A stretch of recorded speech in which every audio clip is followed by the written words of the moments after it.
पृथु जी के अंदर भगवान का आवेश था और जब वो आवेश समाप्त हो गया तो श्री पृथु जी महाराज भगवान के परम भक्त हैं। इन्होंने यज्ञ के द्वारा भगवान की आराधना की।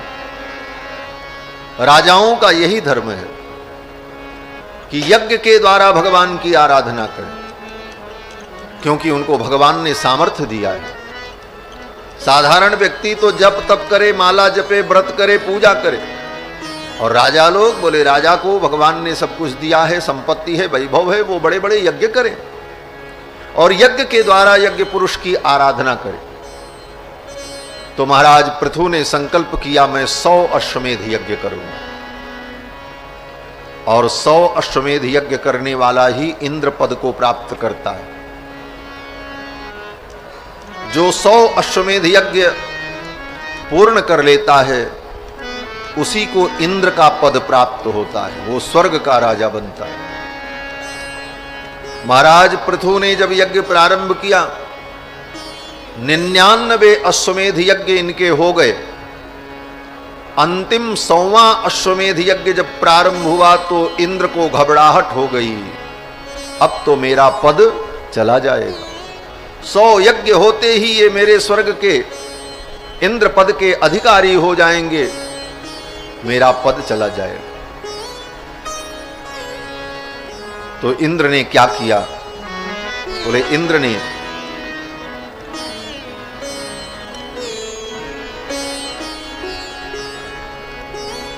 अघोरी वेश धारण करके, अघोर वेश धारण करके इंद्र आए और इंद्र ने महाराज पृथु के यज्ञ के घोड़े को ही चुरा लिया। अश्वमेध यज्ञ का जो घोड़ा था उसको उठा ले गए। अश्वमेध यज्ञ का जो घोड़ा होता है उसी घोड़े के द्वारा ही पूर्णाहुति होती है, अगर वो चला गया तो पूर्णाहुति नहीं हो सकती। उस अश्व के एक एक अंगों को निकाल करके यज्ञ कुंड में हवन कर दिया जाता है। उस अश्व के द्वारा ही यज्ञ समाप्त होता है, संपूर्ण होता है। अश्व को ही लेकर के इंद्र चले गए। अब तो महाराज पृथु कहां जाएं? जजमान तो कहीं जा नहीं सकता। तो महाराज पृथु ने अपने पुत्रों से कहा जाओ अश्व को ढूंढ करके लाओ। तो महाराज पृथु के जो पुत्र थे उन लोगों ने जाकर के इंद्र से उस अश्व को छुड़ाया, लेकर के आए। उनका नाम विजिताश्व हुआ है। अश्व को जीत करके ले आए। दोबारा फिर जब यज्ञ की प्रक्रिया प्रारंभ हुई तो इंद्र ने फिर से इस बार घोड़े को उसकी रस्सी के सहित, उसके खूंटे के सहित, बंधन के सहित ही गायब कर दिया अपनी माया के द्वारा। तब पृथु भगवान को बहुत क्रोध आया। पृथु भगवान ने कहा अब घोड़े को छुड़ाने के लिए कोई नहीं जाएगा। पृथु भगवान ने कहा वो यज्ञ किया जाए जिस यज्ञ के द्वारा इंद्र का वध हो जाए। हाँ, इंद्र की ही आहुति दे दी जाए घोड़े के सहित। अब ब्राह्मणों ने, ऋषियों ने जब मंत्र का उच्चारण प्रारंभ किया तो इंद्र का सिंहासन डोल गया। मंत्र में बड़ी शक्ति होती है। दैवाधीनम जगत सर्वम मंत्राधीनं च देवता। ये सारा संसार देवताओं के अधीन है। हर चीज के देवता हैं। वनस्पति के देवता अलग हैं, धरती के देवता अलग हैं, आकाश के देवता अलग हैं, जल के देवता हैं, स्थल के देवता हैं, और ये सारा संसार देवताओं के अधीन है। लेकिन वो देवता, बोले वो देवता मंत्र के अधीन है। दैवाधीनम जगत सर्वम मंत्राधीनम च देवता। और देवता मंत्र के अधीन है। और ते मंत्रा ब्राह्मणाधीना। और वो मंत्र ब्राह्मण के अधीन है। तस्मात् ब्राह्मण देवता, इसीलिए ब्राह्मण को देवता कहा गया। देवता के अधीन संसार और देवता मंत्र के अधीन और मंत्र ब्राह्मण के अधीन। जब ब्राह्मण पढ़ेगा तभी वो मंत्र होगा। इसलिए ब्राह्मण इस पृथ्वी का देवता है, भूदेव। ब्राह्मण को भूदेव कहा जाता है। अब तो ब्राह्मणों ने जब मंत्र पढ़ करके आवाहन किया तो इंद्र व्याकुल हो गए। भगवान ने देखा कि अब तो ये पृथु अपने यज्ञ में इंद्र को समाप्त कर देंगे। प्रसह्य राजन जुहवाम ते हितम इत्रा मंत्र कतुप्रतिम विदुरास्यर्जितोरुषा। उन ऋत्विजों ने, ब्राह्मणों ने क्रोध में आकर के जब मंत्र का पाठ किया इंद्र को ही हवन कर देने के लिए, तब भगवान नारायण ने विचार किया अब मुझे चलना चाहिए। और भगवान नारायण आए और भगवान श्री नारायण ने आकर के यज्ञ पुरुष ने पृथु जी को समझाया और कहा आप इंद्र का वध मत करो। 99 यज्ञ आपके हो गए, एक नहीं ही होगा तो क्या बात। और आपको स्वर्ग की कोई कामना तो है नहीं। पृथु जी ने कहा हमको स्वर्ग की कामना नहीं है। बोले तो रहने दो, एक यज्ञ छोड़ दो, 99 ही यज्ञ रहने दो, 100 करने की जरूरत क्या है। तो भगवान के कहने पर पृथु जी ने उस यज्ञ को वहीं बंद कर दिया और उनके 99 अश्वमेध यज्ञ हुए। भगवान के चरणों में पृथु जी ने प्रार्थना की। भगवान ने प्रसन्न होकर के कहा वरदान मांगो, क्या चाहिए। तो पृथु जी ने भगवान से वरदान मांगा। और क्या मांगा। पृथु जी ने भगवान से यही वरदान मांगा, हे प्रभु मेरे कानों में 10,000 कान की शक्ति आ जाए। बोलो श्री सीतारामचंद्र भगवान की। श्री पृथु जी ने भगवान से यही वरदान मांगा, मेरे कानों में 10,000 कान की शक्ति आ जाए। भगवान को भी बड़ा आश्चर्य हुआ, ऐसा भक्त मैंने कभी नहीं देखा। दुनिया के जितने भक्त हैं वो घर मांगते हैं, मकान मांगते हैं, संपत्ति मांगते हैं, संतान मांगते हैं, लेकिन ये भक्त तो बड़ा विचित्र है, ये 10,000 कान मांगता है। 10,000 कान दे दो। भगवान ने पृथु से पूछा, राजन ये 10,000 कान लेकर के क्या करोगे। पृथु जी ने कहा 10,000 कानों की शक्ति मेरे कान में आ जाए। बोले इतनी कान की शक्ति लेकर के क्या करोगे। तो पृथु जी ने कहा प्रभु इन 2 कानों से मैं आपकी जब कथा सुनता हूं तो मुझे तृप्ति नहीं होती। मेरे कानों में 10,000 कान की शक्ति आ जाएगी तो मैं आपकी कथा सुनता हूं। सोचो भगवान की कथा की कितनी महिमा है। हम इसे साधारण समझते हैं, बस कथा हो रही सुन लिया चले। ये कथा कितनी विलक्षण है और कितनी अद्भुत है।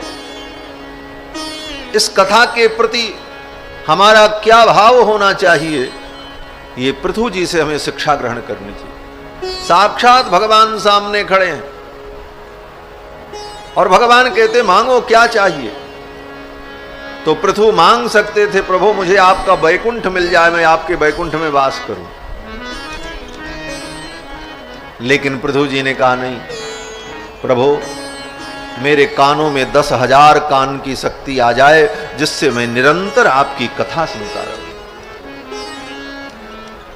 पृथु जी कहते हैं कि महत्तमांतर हृदयान मुखच्युतो विधत्स्व कर्णायुतये शमेवरः। जो आपके परम प्रेमी भक्त हैं उन भक्तों के मुख से निर्गलित होने वाली जो आपकी कथा सुधा है, उस कथा सुधा को पीने के लिए मेरे कानों में 10,000 कान की शक्ति आ जाए, यही वरदान आप दे दो। भगवान ने कहा तथास्तु। श्री पृथु जी महाराज का ये दिव्य चरित्र श्री सुखदेव भगवान ने राजा परीक्षित को सुनाया। इन्हीं के वंश में आगे चल करके एक राजा हुए जिनका नाम प्राचीन बरही हुआ है। ये प्राचीन बरही राजा बहुत बड़े कर्मकांडी थे। कर्मकांड में इनकी बड़ी निष्ठा थी, बड़े बड़े यज्ञ करते, और एक दो नहीं, हजारों यज्ञ, हजारों से भी कहीं ज्यादा यज्ञ इन्होंने किया। इतना यज्ञ किया कि संपूर्ण पृथ्वी इनके यज्ञ के दर्भ से आच्छादित हो गई। दर्भ बोले तो कुश, वो पंडित जी कुश लेकर के संकल्प कराते हैं ना, पूजा में हवन में कुश का प्रयोग होता है, उसी को दर्भ कहते, उसी को बरही भी कहा जाता है। बरही, दर्भ, कुश, ऐसे कर्मकांड में उसके अलग अलग भेद भी हैं, लेकिन कुश का ही जो बड़ा रूप है वो बरही है, उससे छोटा रूप जो है वो दर्भ है, और उससे छोटा रूप जो होता है उसको कुश और पवित्र कहा जाता है। संपूर्ण पृथ्वी यज्ञ के दर्भ से आच्छादित हो गई। स्थिति ये हो गई कि कहीं पर दर्भ बचा ही नहीं। रोज ही यज्ञ होता था और बड़े बड़े यज्ञ होते थे। सेवक लोग कुश लेकर के आते थे, धीरे धीरे पृथ्वी पर कुश समाप्त हो गए। बोले अब यज्ञ कैसे हो? तो ब्राह्मणों ने कहा जो प्राचीन कुश है, पुराना दर्भ है, उसी को धो करके फिर प्रयोग किया जाए। उन्हीं प्राचीन दर्भों को धो करके पुनः यज्ञ में प्रयोग किया जाने लगा। राजा ने अपने यज्ञ में उन प्राचीन दर्भ को ही प्रयोग किया, इसलिए उनका नाम प्राचीन बरही यहां पर है। प्राचीन बरही राजा ने बहुत बड़े बड़े यज्ञ किए, और उस यज्ञ में अनेक पशुओं का वध किया।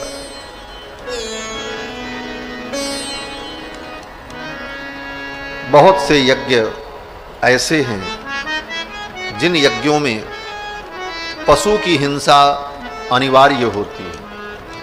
इसको झुठलाया नहीं जा सकता, शास्त्र सम्मत है और वेदों में वर्णन भी है।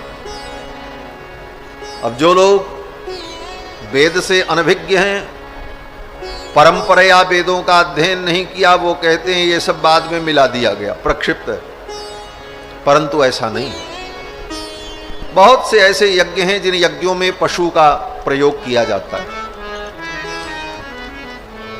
प्राचीन बरही राजा ने ऐसे यज्ञों को किया जिनमें अनेक पशुओं की हिंसा हुई। एक दिन कृपालु परम दयालु देवर्षि नारद पधारे। नारदोध्यात्म तत्वज्ञ कृपालु प्रत्यबोधयत्। देवर्षि नारद आए और नारद जी ने सोचा इस राजा को मैं उपदेश देकर भगवान की भक्ति में लगा दूं। कर्म करते करते ये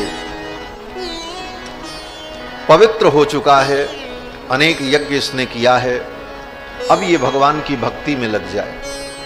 तो नारद जी आए और नारद जी ने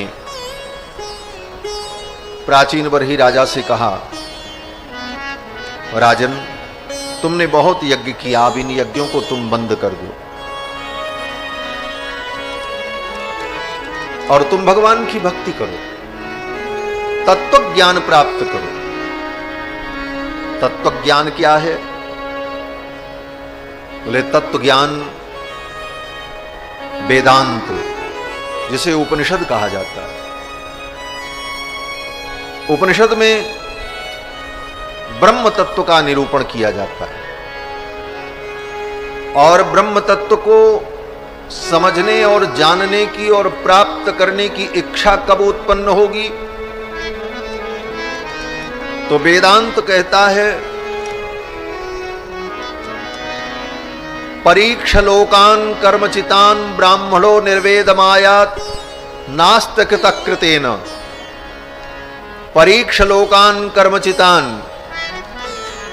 ब्राह्मणो निर्वेदमायात।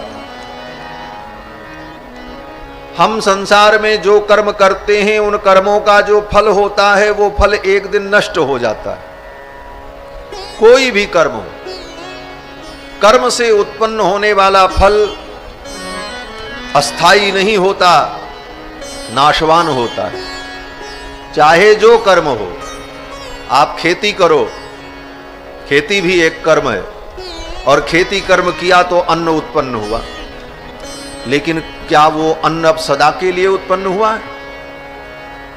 ज्यादा से ज्यादा 2 वर्ष 3 वर्ष तक खाओगे, उसके बाद वो अन्न खत्म हो जाएगा, फिर खेती करना पड़ेगा। आप कर्म करो, कर्म करके धन कमाओ, लेकिन कितना भी कमाओगे वो एक दिन खत्म हो जाएगा, फिर कमाना पड़ेगा। वेद भगवान कहते हैं परीक्ष लोकान कर्मचितान, संसार की इस परिस्थिति को देख करके परीक्षण करो, विचार करो कि हमारे कर्मों के द्वारा जो कुछ हमें प्राप्त होता है वो अस्थाई नहीं होता, वो एक दिन समाप्त हो जाता। परीक्ष लोकान कर्मचितान।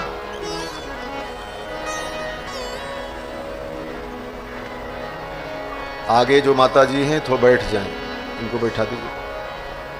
बोलो श्री सीता रामचंद्र भगवान की जय।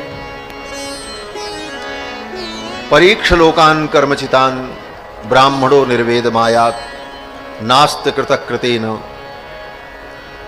कर्म के द्वारा प्राप्त की गई वस्तुएं एक दिन नष्ट हो जाती, तो कर्म के द्वारा जो हम स्वर्ग आदि को प्राप्त करते हैं वो भी एक दिन नष्ट हो जाता।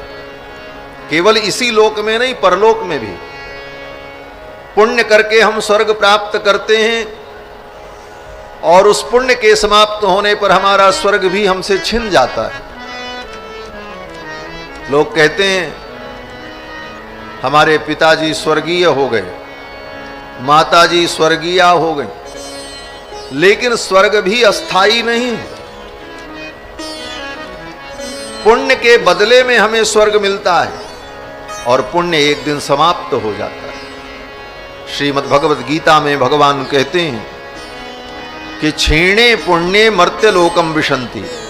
पुण्य के नष्ट हो जाने पर उस व्यक्ति को देवता लोग फिर संसार में फेंक देते हैं। हम पुण्य करके स्वर्ग जाते हैं और स्वर्ग में पुण्य के फल को भोगते हैं, लेकिन कब तक? बोले जब तक पुण्य रहेगा। भोगते भोगते एक दिन पुण्य खत्म हो जाता है। स्वर्ग क्या है? बोले आज के हिसाब से अगर कहो तो समझने के लिए मैं कह रहा हूं, जैसे 5 स्टार होटल, 7 स्टार होटल, वहां सब प्रकार की सुविधा आपको मिलेगी, खूब सुख लीजिए, लेकिन कब? बोले पेमेंट करते रहिए तब। और पेमेंट बंद तो वहां का जो साधारण कर्मचारी है वो भी आपको कहेगा साहब अब जाइए, अब आपके लिए यहां जगह नहीं।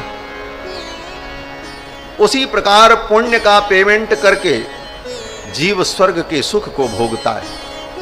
गीता में भगवान कहते हैं अर्जुन यज्ञैरिष्ट्वा स्वर्गतिं प्रार्थयन्ते ते तं भुक्त्वा स्वर्गलोकं विशालं क्षीणे पुण्ये मर्त्यलोकं विशन्ति। बड़े बड़े यज्ञों को करके जीवात्मा स्वर्ग में पुण्य के फल को भोगता है, और क्षीणे पुण्ये मर्त्यलोकं विशन्ति, पुण्य के नष्ट हो जाने पर वो मृत्युलोक में फिर फेंक दिया जाता है। तब वेदों ने कहा तो कर्म से जो हमें प्राप्त होता है वो एक दिन नष्ट हो जाता है, तो अविनाशी क्या है? तब वेदांत ने कहा अविनाशी तो परमात्मा है, और उस परमात्मा की प्राप्ति तत्वज्ञान से होती है। उस तत्व को हम जानें, और उसे जानने के लिए वेदांत, भक्ति, ज्ञान मार्ग, भक्ति मार्ग, ये सब मार्ग बताए गए। भक्ति के द्वारा हम प्रेम के द्वारा, भगवान की उपासना के द्वारा उस तत्व को हम जान लें, उस तत्व को प्राप्त कर लें। और भगवान को अगर प्राप्त कर लिया तो भगवान नित्य हैं, अविनाशी हैं, और परम आनंद स्वरूप हैं, सच्चिदानंद है। यही वेदांत का उद्देश्य है। तो नारद जी आए और नारद जी ने प्राचीन बरही राजा को समझाया, देखो इन बड़े बड़े यज्ञों को जो तुमने किया इसका फल केवल स्वर्ग है। स्वर्ग से आगे इन कर्मों का कोई फल नहीं है। ज्यादा से ज्यादा स्वर्ग, अधिकतम, और वो भी स्वर्ग में सुख भोगने के बाद फिर तुम्हें दुख होगा। क्या दुख होगा? बोले फिर संसार में आना पड़ेगा। स्वर्गहु स्वल्प अंत दुखदाई। अंत में स्वर्ग से निकलने के बाद भी दुख ही होता है। गोस्वामी तुलसीदास जी कहते हैं, यही तन कर फल विषय न भाई, यही तन कर फल विषय न भाई, स्वर्गहु स्वल्प अंत दुखदाई, स्वर्गहु स्वल्प अंत दुखदाई, स्वर्गहु स्वल्प अंत दुखदाई, स्वर्गहु स्वल्प अंत दुखदाई, यही तन कर फल विषय न भाई, यही तन कर फल विषय न भाई, यही तन कर फल विषय। श्री गोस्वामी जी महाराज कहते हैं, इस तन का फल विषयों का भोग नहीं है। स्वर्ग का सुख भी अल्प है और अंत में दुख होगा। क्या दुख? बोले स्वर्ग से जब निकाले जाओगे तब दुख होगा। जैसे कोई व्यक्ति साधारण जीवन जी रहा हो और उसको पूरा सुख सुविधा में रखा जाए और सारी सुख सुविधा भोगने की आदत उसकी पड़ जाए और फिर एक दिन उससे सारा सुख छीन लिया जाए, फिर उसको साधारण बना दे, फिर कितना दुख होगा। यही दुख है। स्वर्ग भोगने के बाद जब जीव को स्वर्ग से निकाला जाता है तब उसे दुख होता है। स्वर्गहु स्वल्प अंत दुखदाई। नारद जी ने कहा, राजन, इन तुम्हारे यज्ञ कर्मों का फल केवल स्वर्ग है, और इसके साथ साथ इस यज्ञ कर्म में जिन पशुओं को तुमने मारा है वो सारे पशु तुम्हारी प्रतीक्षा कर रहे हैं कि राजा ने हमको मारा है, हम भी बदला लेंगे। राजा ने कहा, महाराज, वो यज्ञ में जो पशु मारे जाते हैं वो तो स्वर्ग को प्राप्त कर जाते हैं। ये वेद में लिखा है, वेदों की वाणी है कि वे पशु उत्तम लोक को प्राप्त करते हैं, तो वो पशु हमको क्यों मारेंगे? बात तो सत्य है। यज्ञ में मारे गए वे पशु उत्तम लोक को प्राप्त कर लेते हैं, लेकिन नारद जी प्राचीन बरही राजा को भक्ति मार्ग में, वैराग्य मार्ग में लगाना चाहते थे। इसलिए नारद जी ने अपने योग बल से, नारद जी ने अपनी माया के द्वारा आकाश में उन पशुओं का दर्शन कराया और नारद जी ने कहा, राजन देखो, ये सब पशु खड़े हैं, तुम्हारी प्रतीक्षा कर रहे हैं। भो भो प्रजापते राजन पशून पश्यत्वयाध्वरे संज्ञापितान जीव संघानान निर्घणेन सहस्रशः। एक का नाम है प्रवृत्ति मार्ग। दो रास्ते हैं। निवृत्ति मार्ग तो यह है कि सब कुछ छोड़कर भगवान के भजन में लग जाओ, कोई जिम्मेदारी आपकी नहीं है। जब तक आप मान रहे हो तब तक जिम्मेदारी है, मुझे ये करना है, समाज क्या कहेगा, लोग क्या कहेगा, कर्तव्य ये है, इनके प्रति मेरा ये दायित्व है। लेकिन जब भगवान की भक्ति का विषय आएगा तो निवृत्ति मार्गी के लिए कोई कर्तव्य नहीं है। सर्वम त्यक्त्वा हरिम भजेत, सब कुछ छोड़कर भगवान का भजन। ये हुआ निवृत्ति मार्ग, इसको निवृत्ति मार्ग कहते हैं। सर्वम त्यक्त्वा हरिम भजेत, सब कुछ छोड़कर भगवान के भजन में लग जाओ, कोई जिम्मेदारी नहीं है। सबकी जिम्मेदारी भगवान संभाल रहे हैं, तुम कोई जिम्मेदारी नहीं संभाल रहे हो, ये सोचो। ये निवृत्ति मार्ग है। और प्रवृत्ति मार्ग क्या है? बोले प्रवृत्ति मार्ग ये है कि अपने कर्तव्य का पालन करते हुए गृहस्थ जीवन में रहकर अपने दायित्व का निर्वाह करते हुए भगवान का भजन करते रहो। अपने मन को संसार में न लगाओ, मन भगवान में लगाओ। तन संसार में लगा रहे, तन ते कर्म करहु विधि नाना, मन राखहु जह कृपा निधाना। ये प्रवृत्ति मार्ग है। लेकिन अंत में दोनों मार्ग जाकर के भगवान के चरणों में ही पहुंचता है। जैसे आपने देखा होगा, शहर से बाहर निकलने के लिए दो रास्ता होता है, एक तो बाईपास होता है और एक शहर के अंदर से होके जाता है।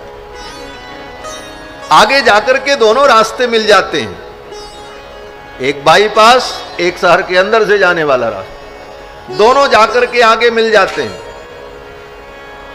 लेकिन दोनों में थोड़ा अंतर होता है। बाईपास से जाओगे तो जल्दी निकल जाओगे और शहर के अंदर से जाओगे तो थोड़ी देर लगेगी, लेकिन वो भी रास्ता वहीं पहुंचेगा, अलग नहीं जाएगा। क्यों? बोले शहर के रास्ते में कहीं भीड़ मिलेगी तो रुकना भी पड़ेगा, उधर से गाड़ी आएगी, कभी इधर से गाड़ी आएगी, थोड़ा सावधान भी रहना पड़ेगा। कुछ अच्छी अच्छी चीजें देखने को भी मिलेंगी शहर में, लेकिन बाईपास में तो सन्नाटा रहेगा, कुछ देखने को नहीं मिलेगा, निकलते चले जाओ। ये त्याग का मार्ग बाईपास मार्ग है। और गृहस्थ जीवन में रहकर भगवान को प्राप्त करने के लिए प्रयत्नशील रहना, ये प्रवृत्ति मार्ग है। ये शहर से होकर के गुजरने वाला मार्ग। कठिनाई थोड़ी होती है, लेकिन अंत में दोनों मार्ग एक ही हो जाते हैं जाकर। ब्रह्मा जी ने कहा,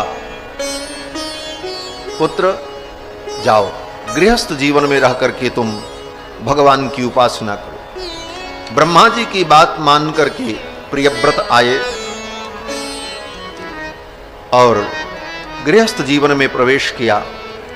और महाराज प्रियव्रत ने अपने रथ के पहिए से इस पृथ्वी के 7 विभाग किए। उनके रथ के पहिए से पृथ्वी के जो 7 खंड हुए, वही 7 द्वीपों वाली पृथ्वी बन गई। पृथ्वी पर जो 7 द्वीप है, उन द्वीपों को बनाने वाले श्री प्रियव्रत, जो मनु जी के पुत्र हैं। इन्हीं प्रियव्रत के पुत्र महाराज आग्नेयद्र हुए। आग्नेयद्र के पुत्र महाराज नाभि हुए।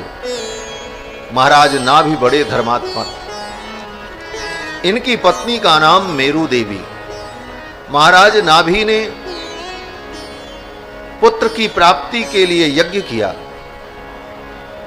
उनके यज्ञ में भगवान पधारे तो भगवान ने कहा, वरदान मांगो, क्या चाहिए? तो महाराज नाभि ने और मेरु देवी ने भगवान से कहा, प्रभु मुझे आपके समान पुत्र चाहिए। पुत्र के लिए ही यज्ञ कर रहे थे। और भगवान जब आए और भगवान ने कहा, मांगो क्या चाहिए? नाभि बड़े चतुर थे। महाराज नाभि ने सोचा, मुझे पुत्र चाहिए और भगवान की प्राप्ति तो सर्वोपरि है, तो एक ही मांग में दोनों मांग पूरी हो जाए। इन्हीं को मैं पुत्र रूप में मांग लूं तो पुत्र भी मिल जाएगा और मुझे भगवान भी मिल जाएंगे, संसार भी मिल जाएगा और संसार से निवर्तन कराने वाले भगवान भी मुझे प्राप्त हो जाए। और पुत्र में व्यक्ति को मोह होता है, पुत्र मोह, पुत्र ईषणा जिसको कहते हैं। तो महाराज नाभि ने सोचा कि पुत्र में मोह हो जाने पर जीव का पतन हो जाता है, और जब ये मेरे पुत्र बन जाएंगे तो मेरा मोह भी अगर इनमें हो जाएगा तो वही मोह भक्ति बन जाएगी। भगवान में मोह हो जाए तो उसी का नाम तो भक्ति है, संसार में मोह हो जाए तो उसका नाम आसक्ति है, और भगवान में वही मोह हो जाए तो उसी का नाम भक्ति है। भक्ति कुछ अलग नहीं है। भगवान में मोह हो जाए, भगवान मेरे हैं। जैसे हम मोह के कारण अपने बेटा बेटी को छोड़ नहीं पाते, उन्हीं में मन लगा रहता है, उसी प्रकार भगवान में मोह हो जाए। फिर वही भक्ति हो गई। हर क्षण भगवान का स्मरण, उनकी याद, उन्हीं के लिए सब कुछ करना, उन्हीं के लिए जीना, उन्हीं के लिए मरना, यही भक्ति। भक्ति में कुछ नया नहीं करना पड़ता, जो आप कर रहे हो यही करना है। बस खाली करना इतना है कि उसकी दिशा और लक्ष्य को बदल देना है बस। जैसे संसार में हमारा मोह है, आसक्ति है, वही आसक्ति मोह भगवान में हो जाए बस। यही तो गोस्वामी जी कहते हैं, कामी ही नारी पियारी जिमि लोभी प्रिय जिमि दाम तिमि रघुनाथ निरंतर प्रिय लागो मोहि राम। यही तो भक्ति है। कामी पुरुष को स्त्री जैसे प्यारी लगती है, उसी तरह हे प्रभु आप मुझे प्यारे लगने लग जाओ। जैसे कामी स्त्री के बिना नहीं रह सकता, उसी प्रकार हे प्रभु मैं आपके बिना न रह पाऊं, व्याकुल हो जाऊं, ऐसा मोह हो जाए मेरा आपके प्रति। यही भक्ति है। मोह वही है, आसक्ति वही है, केवल संसार से हटकर भगवान में हो जाए। एक महात्मा कहते थे, देखो ताला जो होता है ना, चाबी से बंद होता है, और जिस चाबी से बंद होता है उसी चाबी से खुलता भी है। ऐसा नहीं होता कि बंद करने की चाबी अलग हो और खोलने की चाबी अलग हो। अब नए जमाने में कोई ऐसा ताला आ गया हो तो अलग बात है, लेकिन अभी तक तो हमने यही जाना कि जिस चाबी से ताला बंद होता है उसी से ताला खुलता भी है। अंतर क्या होता है? बोले अंतर ये होता है कि चाबी को इधर घुमा दो तो ताला बंद, और इधर घुमा दो तो ताला खुल गया। उसी प्रकार हमारे मन की जो आसक्ति है, वो आसक्ति संसार की ओर हो जाए तो बंधन, और वही आसक्ति भगवान की ओर हो जाए तो इसी का नाम मुक्ति। चाबी वही है, मन वही है। संसार से हटकर भगवान में लग जाए तो वही मुक्ति का हेतु बन जाता है। तो महाराज नाभि ने सोचा कि पुत्र में पिता को मोह होता है, अगर मैं भगवान को ही पुत्र रूप में प्राप्त कर लूंगा तो इनमें अगर मेरा मोह भी हो जाएगा तो मेरा कल्याण हो जाएगा। महाराज नाभि ने कहा कि आपके समान हमें पुत्र प्राप्त हो। भगवान ने कहा मैं अपने समान ढूंढने कहां जाऊं, भगवान के समान तो भगवान ही होते हैं। जैसे मनु जी महाराज ने भगवान से कहा था कि मैं आपके समान पुत्र चाहता हूं, तो भगवान ने यही कहा आप सरिस खोजऊं कह जाई नृप तव तनय होब में आई। अपने समान मैं ढूंढने कहां जाऊं, मैं ही आपका पुत्र बन करके आऊंगा। यही उत्तर भगवान ने महाराज नाभि को दिया। भगवान ने कहा मैं अपने समान ढूंढने कहां जाऊं, मैं ही आपका पुत्र बन करके आऊंगा।